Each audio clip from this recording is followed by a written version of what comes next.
কৃষ্ণ প্ৰাত প্ৰণাম জনাইছোঁ সকলোকে।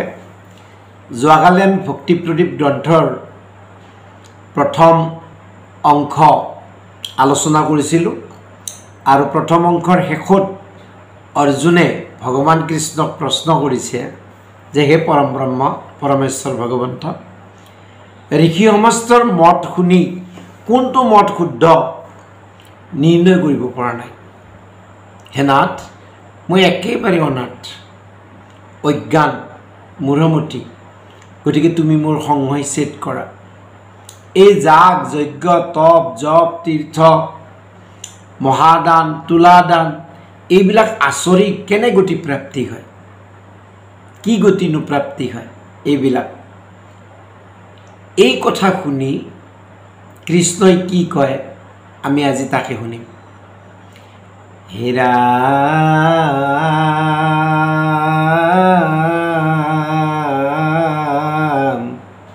হেন শুনি কৃষ্ণদেৱে দিলা সমিধান, শুনা সখী কহো বেদ বাক্যৰ প্ৰমাণ। হে সখী, পৰম ব্ৰহ্ম পৰমেশ্বৰ ভগৱন্ত কৃষ্ণই বেদবাক্যৰ দ্বাৰা সংবিধান দিবলৈ ওলাইছে। ৰাজযজ্ঞ তুলাদান যাগ যোগ আচৰ্য জীৱই পুনঃ পুনঃ এই ঘোৰ সংসাৰত পৰি নানাজনিক পৰিভ্ৰমণ কৰি অশেষ দুখ কষ্ট ভোগ কৰিবলগীয়া হয়। ৰাজযজ্ঞ কৰি ব্ৰহ্মাৰ লোক আৰু তুলাদানৰ জৰিয়তে তপলোক পাব পাৰে, আন আন যজ্ঞ আচৰি ইন্দ্ৰলোকলৈ যাব পাৰে। কিন্তু ভক্তিহীন জ্ঞানযোগ আচৰি একো ফল প্ৰাপ্তি নহয়, স্বৰ্গও নাপায়, মাত্ৰ দুখ ক্লেশযুক্ত ক্লেশ মাত্ৰ পায়। গতিকে যোৱাকালিও আমি এইখিনি কৈছিলোঁ অলপ। তেতিয়া তেওঁ ক'লে, অৰ্জুনৰ মনত প্ৰশ্ন আহিল যে যদি যাগ যোগ যজ্ঞ সমস্ত ভ্ৰষ্ট হয় তেন্তে কি আচৰিলে মোক্ষ প্ৰাপ্তি হ'ব। তেতিয়া ভগৱান কৃষ্ণই ক'লে যে একমাত্ৰ মোৰ ভকতিতহে জীৱৰ কৰ্মবন্ধ ছেদ হ'ব পাৰে। একমাত্ৰ মোৰ ভকতি জীৱৰ কৰ্মবন্ধ ছেদ হ'ব পাৰে। কহ সত্যে পাৱে মোক কেৱলে ভকতি, ভক্তি অবিহনে মোক একোতে নাপায়। আৰু এই বুলি কৈ ভগৱান কৃষ্ণই মহাভকতিৰ গুণ কৈও শেষ কৰিব নোৱাৰি। সেয়ে তুমিও মোৰ ভকতি আচৰা, কাৰণ ভকতিত বিনে গতিদাতা আন একো নাই। আৰু বেদ আৰু বেদৰ মন্ত্ৰই ইয়াৰ প্ৰমাণ। ইয়াৰ পিছত অৰ্জুনে প্ৰশ্ন কৰিছে, যদি ভকতিয়ে মুখ্যৰ উপায় তেন্তে ভকতিৰ লক্ষণ কি আৰু ভকতি কেনেকৈ কৰিব লাগে। ভক্তিয়ে যদি একমাত্ৰ মুখ্যৰ উপায় তেনেহ'লে ভক্তি কেনেকৈ কৰিব লাগে আৰু ভক্তিৰনো লক্ষণ কি, কি বুদ্ধিৰে ভক্তি আচৰিম বা কি বুদ্ধিৰে আমি প্ৰযত্ন কৰিম, প্ৰয়াস কৰিম। যিয়ে আন দেৱতাত ভক্তি কৰে, আৰু প্ৰশ্ন কৰিছে, যিয়ে আন দেৱতাত ভক্তি কৰে তেওঁসকলে কি গতি পায়। হে গোবিন্দ, আজিৰ পৰা তুমি মোৰ পৰম গুৰু, তোমাৰ এই সমস্ত কায় বাক্য মন সৰ্বস্ব সমৰ্পণ কৰিলোঁ। তুমি মোৰ এই শংকা দূৰ কৰা, মোৰ এই চিত্তৰ যি অজ্ঞানতা অন্ধকাৰ তুমি দূৰ কৰা। কৃষ্ণই উত্তৰ দিছে, হে সখী, দিলান্তই উত্তৰ শুনি কৃষ্ণ কৃপাময়, কহো আবেগ শুনা খাব দানে ধনঞ্জয়। হে সখী সাৱধান, কিয় বোলে মই যি তোমাৰ প্ৰশ্নৰ উত্তৰ দিম ইয়াক যদি সাৱধানে নুশুনা তুমি যদি তোমাৰ মত ধাৰণ কৰি থাকা তেনেহ'লে নহ'ব, তেতিয়া সেই বিবাদ হ'ব, সংবাদ নহ'ব। হে পাৰ্থ, ভক্তি মানে হ'ল মোৰ কথা শ্ৰৱণ কীৰ্তন কৰা।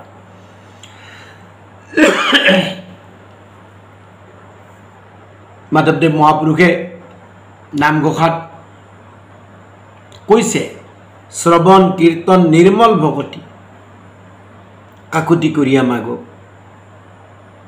ভগৱান কৃষ্ণই কৈছে, হে পাৰ্থ, ভক্তি মানে হ'ল মোৰ কথা শ্ৰৱণ কীৰ্তন। সুদৃঢ় বিশ্বাসে কেৱল মোৰ জন্ম কৰ্ম মোৰ গুণগণক অবিশ্ৰাম কীৰ্তন কৰাৰ নামে হৈছে ভক্তি। মোৰ কথা শ্ৰৱণত মাত্ৰ ৰতি তাৰ নামে ভক্তি, আৰু ইয়াকে উত্তম ভক্তি বুলি কয়। হে অকি, মই জগতৰ আত্মা, আনকি ব্ৰহ্মা আদিৰো ময়েই দেৱতা, আৰু ইয়াকে জানি কেৱল মোক সেৱা কৰা, কেৱল মোৰ সেৱাত প্ৰবন্ধ কৰা, মোৰ সেৱাত মাত্ৰ ৰতি কৰা। যিয়ে আন আন দেৱতাক নভজি কেৱল মোৰ ভক্তি আচৰে, সেই ভক্তিয়ে সমস্ত কৰ্ম বন্ধ ছেদ কৰিব পাৰে। মোৰ একান্ত ভক্তই কদাচিত আন দেৱতাৰ নাম নুশুনে, আৰু ইয়াকে অনুপম এক শৰণ ভজন বুলি জানি লোৱা। যি মোৰ ভক্তই আন দেৱতাৰ নামো নুশুনে, তাকে অনুপম এক শৰণ ভজন বুলি জানি লোৱা। আৰু এই ভক্তিয়েহে অব্যভিচাৰী ভকতি, আৰু এই ভক্তি কৰি অপ্ৰয়াসে অল্প সময়তে গতি প্ৰাপ্তি কৰিব পাৰে। ইয়াৰ পিছত অৰ্জুনৰ দ্বিতীয় প্ৰশ্ন, হে নাথ, যিসকলে তোমাত ভক্তি কৰিও কাম ক্ৰোধ নুগুছে, প্ৰাণীৰ বিৰোধ কৰে, নাইবা অন্য প্ৰাণীৰ দেহত বিদ্বেষ কৰে, কুকুৰ এটাক অৱহেলা কৰে, গৰু ছাগলীক অৱহেলা কৰে, পক্ষীবিলাকক অৱহেলা কৰে, হিংসা ধৰ্ম আচৰে, সিহঁতক মাৰি মাৰি খাব পাৰে, সেইসকলক আন দেৱতাই কি অপৰাধ কৰিলে? নাইবা হাঁহ ছাগলী আদি কাটি পুজিলে কি দোষ হয়? অৰ্জুনৰ প্ৰশ্ন। অৰ্জুনৰ প্ৰশ্ন, তোমাৰ ভক্তি কৰে কিন্তু কাম ক্ৰোধ গুচা নাই, প্ৰাণীৰ বিৰোধ কৰে, অন্য প্ৰাণীৰ দেহত বিদ্বেষ কৰে, হিংসা ধৰ্ম আচৰে, সেইসকলৰ আন দেৱতাই কি অপৰাধ কৰিলে যাৰ কাৰণে ভুজিব নালাগে? অৰ্জুনৰ প্ৰশ্ন, হাঁহ ছাগলী আদি কাটি পূজে কি দোষ হয়? তেতিয়া ঈশ্বৰে কৈছে, হে অৰ্জুন, বুলন্তকে খবে শুনা ইহাৰ উত্তৰ, হৌকনৰ যদ্যপিপ ৰমদূৰাচাৰ,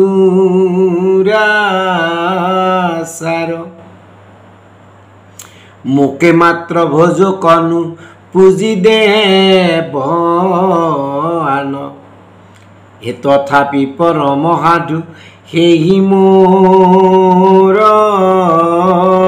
প্ৰাণ। এই একে কথাই ভাগৱতৰ একাদশ স্কন্ধত কৃষ্ণ উদ্ধৱ সংবাদত ভগৱান কৃষ্ণই উদ্ধৱক কৈছে, হে উদ্ধৱ, মহাদুৰাচাৰী হৈও যদি কেৱলে মোৰ ভক্তি কৰে তেন্তে সেইজন পৰম সাধু। গীতাতো কৈছে, সুদুৰাচাৰাত অপিচ্ছেদ, শ্ৰীমদ ভগৱত গীতা।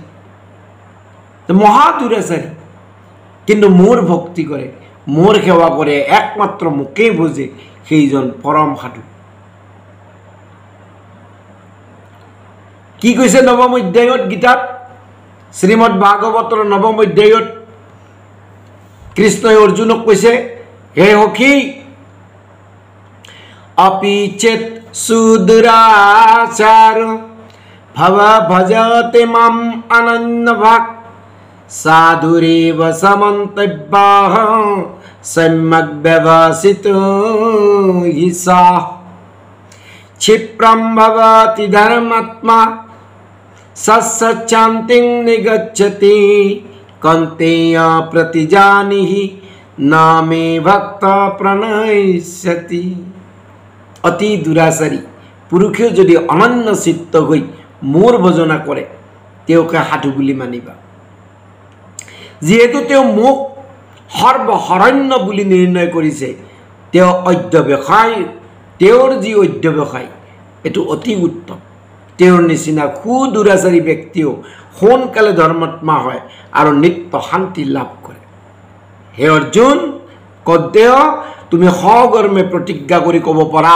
যে মোৰ ভগতৰ কোনো কালে বিনাশ নাই আনকি মাধৱদেৱ মহাপুৰুষে নামঘোষাত কৈছে হে মাধৱে বুলন্ত ধনঞ্জয়া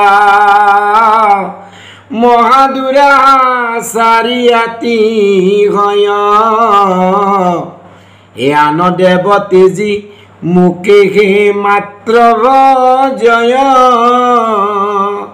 তাকেহে পৰম সাধু বুলি মানিবা মনত সৰ্বক্ষণে যিহেতু সম্যকে কৰিলে মোক নিশ্চয়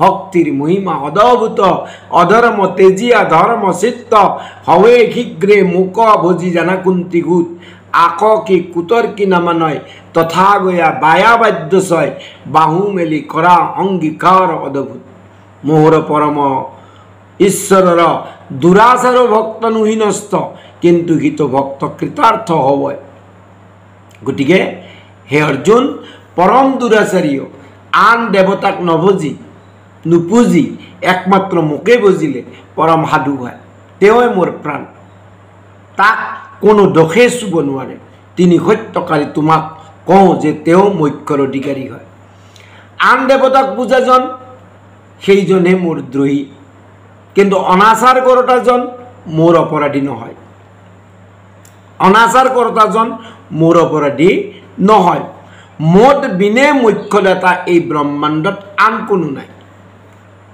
তথাপি অনেকে মুখ বাদ দি আন আন দেৱক ভজনা কৰে সেইজন কুকুৰ মাৰি খোৱা মহামলেছতকৈও অপবিত্ৰ অহংকাৰী সেইজন চাণ্ডালতকৈও অহুচি অপবিত্ৰ তেওঁক দেখিলেই আসলতে বুৰ মাৰি গা ধুব লাগে মই নিজ পিতৃ তথাপি মোক এৰি আন দেৱক ভজি মোক অপমান কৰে সেইজনৰ সমান পাপী এই ব্ৰহ্মাণ্ডত নাই সেইজনে ৰাক্ষস সেইজনে অসুৰ কাৰণ তাৰ অনেক জন্মৰ প্ৰচুৰ পাপ আছে আৰু সেইকাৰণে মোক বুজিব নোৱাৰে সেইভাবে বলিদান আদি কৰি মোক তেজি আন দেৱক ভজে সেইসকলৰ মাত্ৰ কৰ্মত বিশ্বাস থাকিব কেতিয়াও বোধ নজন্মে আনকি সেইসকলে অকাৰণত ভগতৰ বিৰোধ কৰিব অকাৰণত সেই দুৰাচাৰীসকলে মোৰ বেদবাক্যক লংঘন কৰিব কৰি নৰক যন্ত্ৰণাৰ পৰা কদাচিত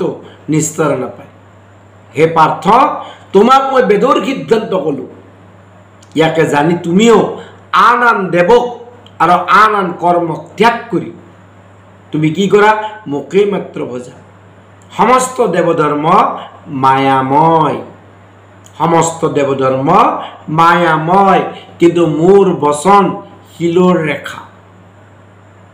ৰেখা গতিকে হে বাপ বান্ধৱসকল উপৰোক্ত যি উপদেশ ভগৱান কৃষ্ণই অৰ্জুনক গীতাতো দিছে তাকে জানি সুদৃঢ় বিশ্বাসে কৃষ্ণ কথা শুনিব লাগে আমি আৰু কৃষ্ণ চৰণত সত্তৰে শৰণ ল'ব লাগে কৃষ্ণ নাম ধৰ্ম ভৈলা কলিতায়ুদয় যাৰ ধ্বনি শুনি হৱে পাপৰ প্ৰলয় আক এৰি আন বিষ ইয়ত কৰে আখ অমৃত কতে জিয়াবি খকরে